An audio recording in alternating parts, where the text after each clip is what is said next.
Um homem comum, trabalhador de fábrica, morador de um apartamento simples. Em Milwaukee, Wisconsin, seus vizinhos o descreviam como quieto, educado, até simpático. Mas dentro daquele apartamento, havia 4 cabeças humanas na geladeira, 2 corações embrulhados em plástico, e um barril de 57 litros, cheio de ácido, dissolvendo restos humanos. Seu nome era Jeffrey Dahmer.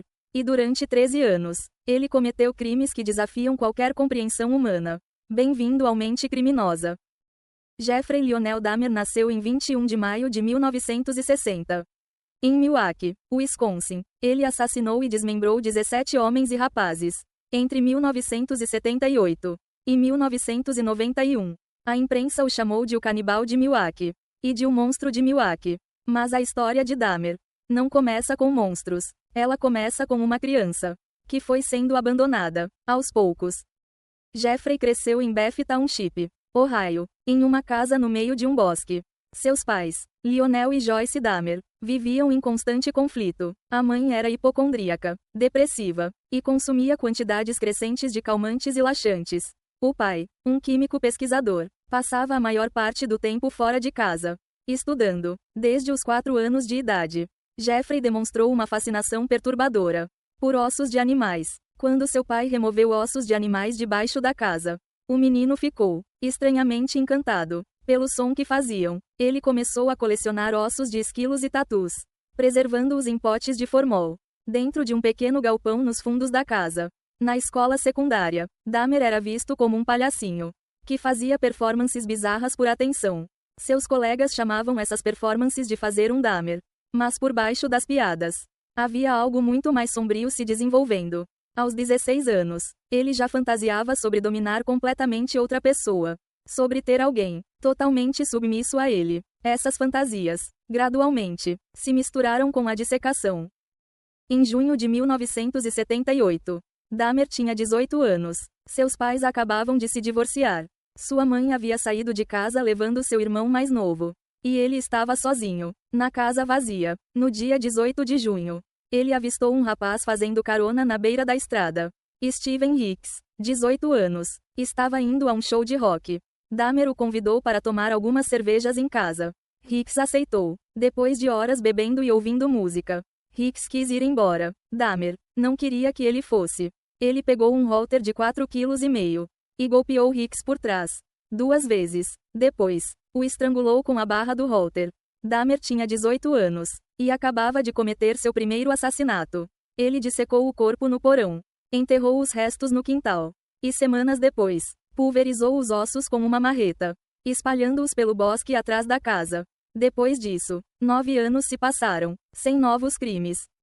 Após o assassinato, Dahmer tentou recomeçar. Estudou na Ohio State University, mas o alcoolismo o impediu de concluir o curso. Alistou-se no exército. Foi enviado para a Alemanha Ocidental, mas foi dispensado em 1981, também por causa do álcool. Em dezembro de 1981, seu pai o mandou morar com a avó paterna, em West Allis, Wisconsin. Por um tempo, parecia que Dahmer havia encontrado estabilidade. Ele ia à igreja com a avó, fazia as tarefas de casa, encontrou emprego, mas as fantasias nunca foram embora. Em novembro de 1987, 9 anos após o primeiro crime, Dahmer encontrou um homem chamado Steven Tuomi em um bar. Os dois foram para um quarto de hotel. Na manhã seguinte, Dahmer acordou, e Tuomi estava morto. Dahmer disse que não se lembrava de tê-lo matado, mas o corpo estava ali, e algo dentro de Dahmer havia mudado para sempre. Dahmer comprou uma mala grande, transportou o corpo para a casa da avó e o desmembrou no porão. Segundo ele mesmo, o assassinato de Tuomi foi o ponto de virada. A partir dali, ele não tentou mais controlar seus impulsos. Em maio de 1990, Dahmer se mudou para o apartamento 213, no Oxford Apartments, na rua North 25th, em Milwaukee. Era um bairro de alta criminalidade, mas o aluguel era barato e ficava perto do trabalho. Naquele apartamento, nos próximos 15 meses, ele mataria 12 pessoas. Dahmer desenvolveu um ritual. Ele abordava homens em bares gays, oferecia $50 para posarem para fotos, os levava ao apartamento, drogava a bebida com sedativos, e então, os estrangulava. Depois, fotografava os corpos com uma câmera Polaroid. em poses que ele considerava atraentes. Os restos eram desmembrados na banheira. Os ossos que ele não queria guardar eram dissolvidos em ácido, ou pulverizados. Os crânios eram pintados, preservados, e guardados como troféus. Em maio de 1991, ocorreu um incidente que chocou o mundo. Dahmer havia drogado um adolescente de 14 anos, chamado Conerak Sintasonphone, e injetado ácido clorídrico em seu crânio, em uma tentativa perturbadora de criar um zumbi submisso. Dahmer saiu para comprar mais álcool. Quando voltou, encontrou Conerak sentado nu na calçada, desorientado, sendo ajudado por 3 mulheres que já haviam chamado a polícia. 2 policiais chegaram ao local. Dahmer convenceu os oficiais de que o rapaz era seu namorado adulto de 19 anos, que havia bebido demais após uma briga.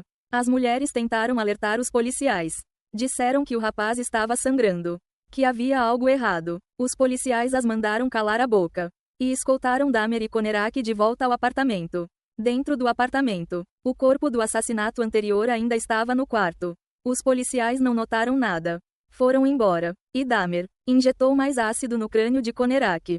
Desta vez, a injeção foi fatal. Conerak Sintasonphone tinha 14 anos. Na noite de 22 de julho de 1991, Dahmer abordou 3 homens na rua, oferecendo $100 para posarem para fotos. Um deles, Tracy Edwards, de 32 anos, aceitou. Dentro do apartamento, Edwards percebeu o cheiro forte, viu caixas de ácido no chão. E então, Dahmer colocou algemas em seu pulso. Levou-o ao quarto, onde uma fita de O Exorcista 3 estava passando na televisão, e disse que ia tirar fotos dele. E então, encostou uma faca em seu peito, e disse que ia comer seu coração. Edwards esperou o momento certo.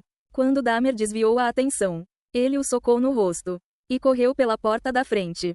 Na esquina da rua 25, ele parou 2 policiais. Os policiais foram ao apartamento. Encontraram as fotos Polaroid, abriram a geladeira, e encontraram uma cabeça humana decepada na prateleira inferior. Dahmer foi imobilizado no chão, e murmurou: "Para o que eu fiz? Eu deveria estar morto."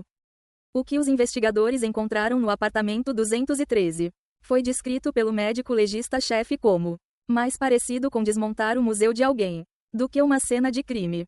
4 cabeças decepadas na cozinha. 7 crânios, alguns pintados, alguns branqueados, no quarto e em um armário.